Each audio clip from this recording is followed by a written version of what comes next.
How to change admin password in WordPress dashboard.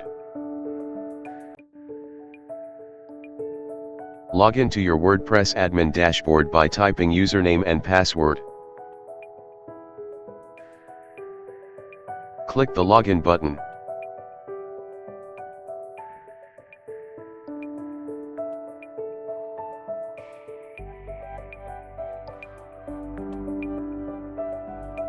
Once you are logged in, go to Users and click on your Profile tab.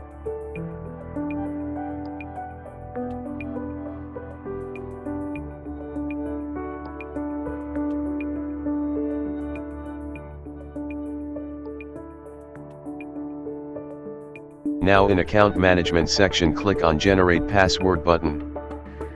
A password for the account will be automatically generated. Click the Update Profile button to save the new password. The password is successfully changed. Log out your WordPress admin dashboard. Type username and newly created password. Hit the Login button. Thanks for watching this video. Hit subscribe to my channel Accent Pupil.